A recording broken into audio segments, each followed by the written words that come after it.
E aí, galera, dando continuidade aqui ainda a parte de superfícies, né? Vamos falar agora de cones, tá? O cone ele tem uma equação genérica que pode ser escrita nesse formato aqui, né? Mais ou menos x ao quadrado sobre e ao quadrado, mais ou menos y ao quadrado sobre e ao quadrado, mais ou menos e ao quadrado sobre c ao quadrado, só que igual a zero. Diferente dos hiperboloides lá de duas folhas, de uma folha que ficava igual a um. Tá? Era uma equação parecida nos elipsóides, nos hiperboloides, só que lá ficava igual a um, aqui fica igual a zero. É o caso dos cones elípticos, tá?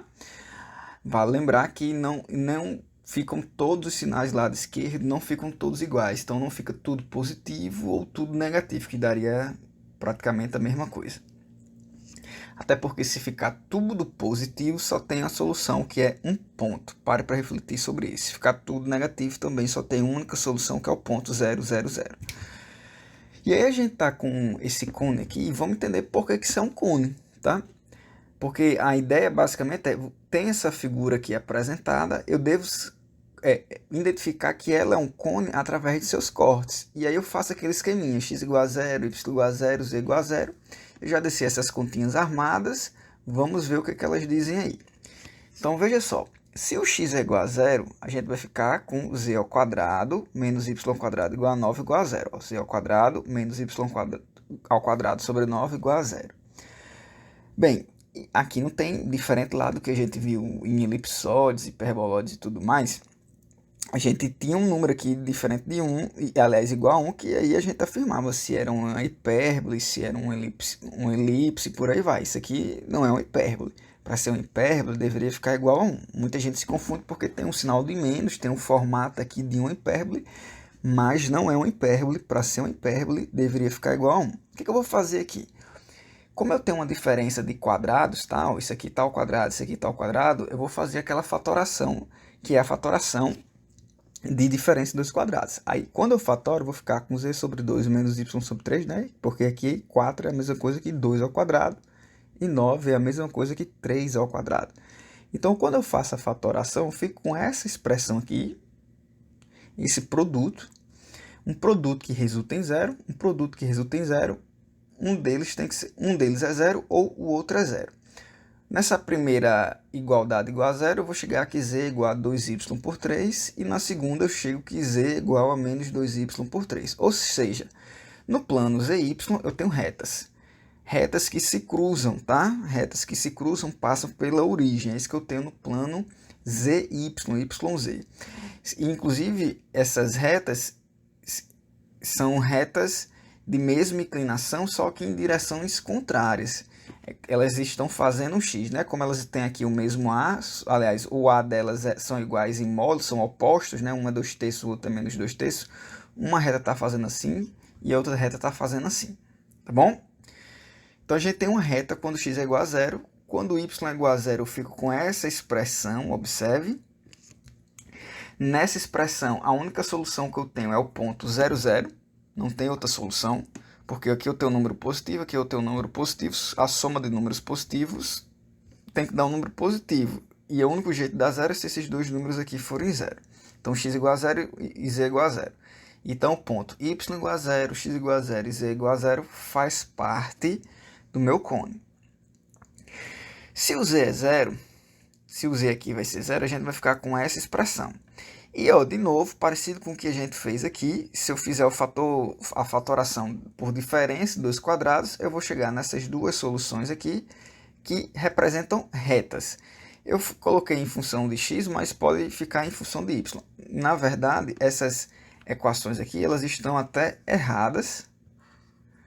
Esqueci de corrigir isso aqui, porque aqui não é 9 nem 16. São as raízes, né? Isso aqui vai ficar 4, 3, 4 e 3. Pronto, agora tá certo. Igual ficou aqui, foi a raiz de 4 e a raiz de 9, que ficou 2 e 3.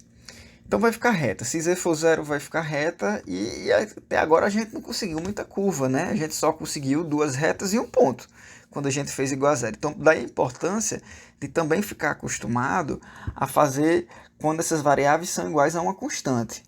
E aí eu comecei, ó, se o x for igual a k, o que é que acontece? A expressão vai ficar menos y² mais 9 igual a z² sobre 4 igual a menos k² sobre 16, né? Porque se o x é k, que vai ficar k², que vai para lá menos k² sobre 16.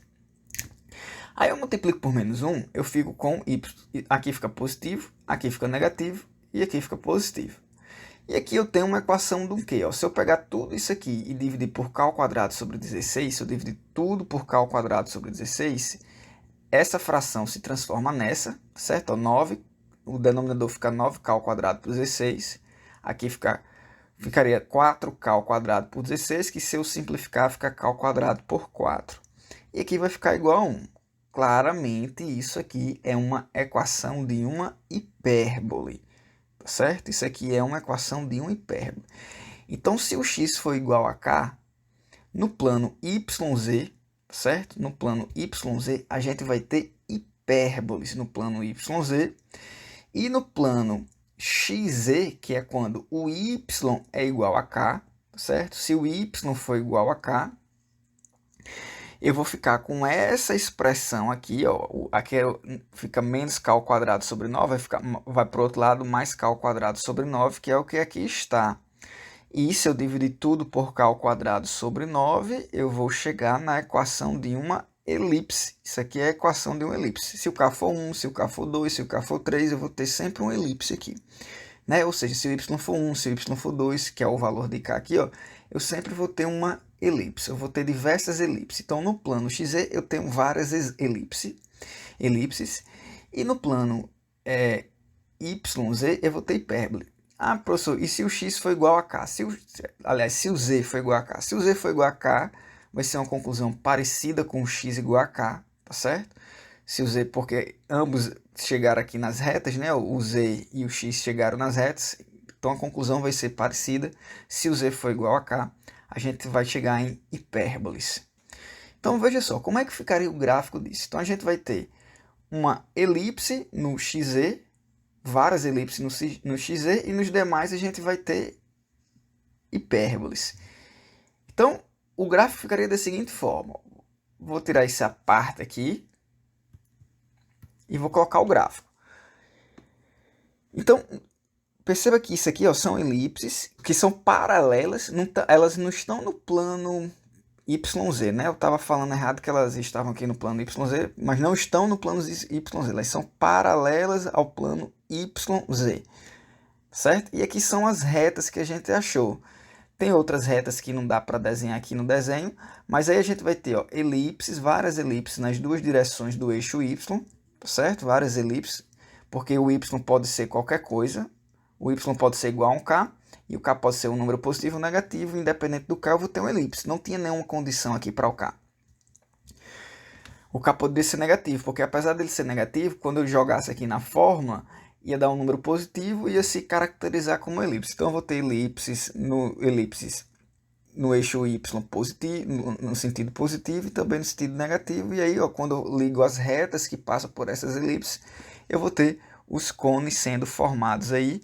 E aí, portanto, está o desenho do nosso cone, tá bom? Ele passa aqui no ponto 000, que a gente tinha identificado aqui dessa expressão, né? Nessa expressão, a gente viu que o ponto 000 faria parte do nosso cone. Então, aí está. Como é que faz para identificar o cone? Perceba que o grande salto veio identificar essa parte aqui, porque até então a gente estava tendo só retas, não dava muito para fazer esboços. E aí quando a gente identifica que vão ter diversas elipses no eixo Y, centradas no eixo Y, como é o caso aqui, a gente consegue identificar o cone facilmente, tá bom?